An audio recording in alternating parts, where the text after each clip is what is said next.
Hello friends, and now for the back part of the book, for the back cover, which is the waterfall feature. This is what we're going to do today, and then this will be the end of the video series until I post whatever I decide to theme on this second book. For this part, you will need everything that pertains to the waterfall mechanism, which is, or the waterfall piece. So these are my actual flip pages that are going to be on my waterfall, and all the measurements are on video 1 if you need a slower version of it. So you're going to need your pages, you are going to need your strip, your mechanism strip, and then the actual mechanism. So I am going to go ahead, and by the way, I save these sticky notes and I keep them clipped, and so when I need to make this again, I'll just title it Luna, and then I'll just save it, and then I'll just keep using these over and over again until they no longer stick. It's just my way of not having to redo things over and over again. So just a little tip, something that might help, you know.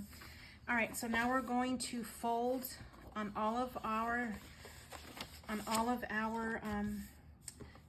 scored pieces. And it's so much easier with this bigger piece than it was for the card. So I'm okay with folding these now. When I made this, I recommended that you don't fold it, but it's easier when it's a bigger sheet of paper. So that's always a great thing. And so we're gonna go ahead and fold and burnish on every score line. And by the way, thank you so much for your positive feedback. It means a lot. I'm hoping to go live as soon as I'm able to, until I reach the coveted 1,000 followers, and I'll go ahead and be able to do this live rather than, I mean, I still like posting my videos, but you know, it's nice to go live. Now, once you fold this, what you're gonna do is you're gonna go to your last score line and you're gonna fold it there, and you have this excess. So we are going to cut this off, and you see how it's off a little bit? I am going to straighten it out a little bit here, and then I am going to just make the paper go the way I want it to go. So now it's even, and that's something that you can do. You know, you kind of have to tell the paper where you want it to go. And so that's how I straighten it out. Especially when you're doing a feature like this, it has to be straight or else it's gonna look wonky. So what I'm gonna do is I'm gonna cut this piece off, and what I'm simply going to do is I'm going to place it in my scoreboard, and I'm gonna line up this end here to my little trough here. And I have to take my glasses off because I took my contacts off. And so now now that it's even, I'm gonna cut this through, and here's my piece. Now remember what I said about scraps, save your scraps. And there's a video somewhere down below in regards to the ephemera books I made with all my scraps. So save your scraps, you'll never know when you're gonna need them. All right, and so now we have an even piece. This piece will attach back here, okay? I'm not gonna attach any of these pieces because I need to mat my paper before I do that. And actually on this back piece, it's not as important because it'll be covered. So it's not really gonna make a difference unless you want something really showing on the outside here. This is our mechanism here. Now we're going to grab our pieces of cut paper, and I'm going to start from the smallest piece first, and this is going to be on the bottom here. And so I'm going to kind of leave them in order so it's easier for me to see. So I'm going to take my smaller piece, which is this front one, and I'm going to attach it here. I think it's here. I'm going to attach it here. Okay. Let me just do a rough thing here really quick. Here. The dry runs are always great because it's important to see that everything is aligned like you want it to. Okay, so all this is good. And for this, I'm going to use my wet glue. And I am sorry if my hair comes into the screen at some point. I'm literally, my eyesight is so bad. I've been wearing glasses since I was in like 5th grade, and my parents thought I was pretending. going to take the next piece up and put it on top of here. And again, I can't stress enough that you don't want to go past this score line when you're putting your paper in, because if you go past it, the paper is not going to bend, the page will not bend. So make sure that this stays below your score line and that it's even all the way around. Okay. Sorry if my hair got in the way. And so now we're going to fold this second piece and do the same thing from the back.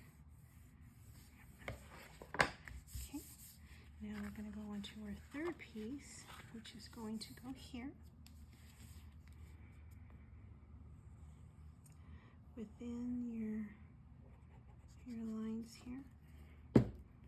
Yikes. Okay.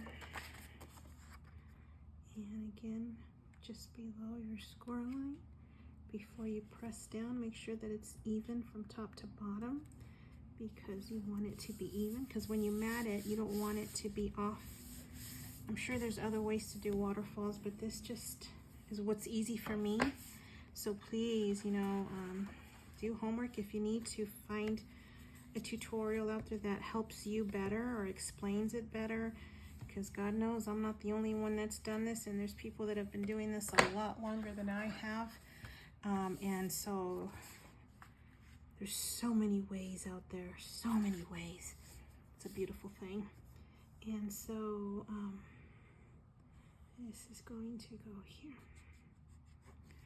And I am going to put this last piece onto here. Make sure that it's even from top to bottom. And there is our waterfall feature complete, just like that. It helps when you prep ahead of time. And that's my process. There'll be a day where I just cut all my paper. If I have a project in mind, I usually like to do 2 of them or 3. And so I just cut everything I need to cut on that day, whether it's all my chipboard. It's my cutting day. I'll cut my chipboard, I'll cut my paper, I'll cut my spine, whatever I need to cut and score, that will be the day. And so it makes assembly days very much easier. You know, and always designing the papers is always the last, because I never know what I'm gonna make. So here is our feature here. Now, you can mat this if you like, you don't have to.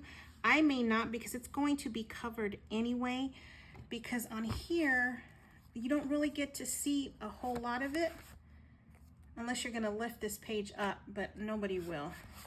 So you don't need to mat that. Again, personal preference, whatever you would like to do. And so now we are going to take our little piece here that's 1 by 7 1/4, and you're gonna score it 1/2 inch on each side. You're gonna add your adhesive, your tape, or whatever you wanna use to either side, to both sides either, not either. And you're going to fold and burnish. And then I'm going to place this somewhere along here. And so you want to make sure that everything is even here and it fits right and it looks good. And so I'm going to go ahead and adhere this, because I don't need to mat this either, because you'll see why in just a moment.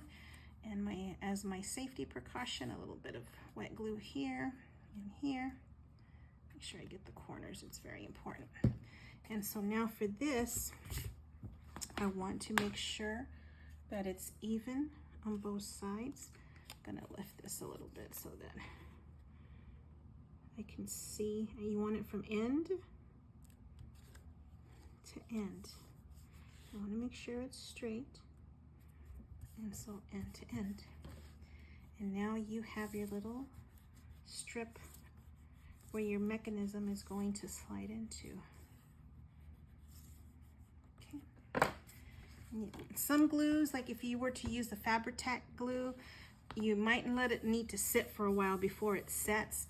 And that's the beauty about this adhesive. You don't have to wait very long. When it sets rather quickly, but it gives you just enough time to, you know, shimmy your paper over if you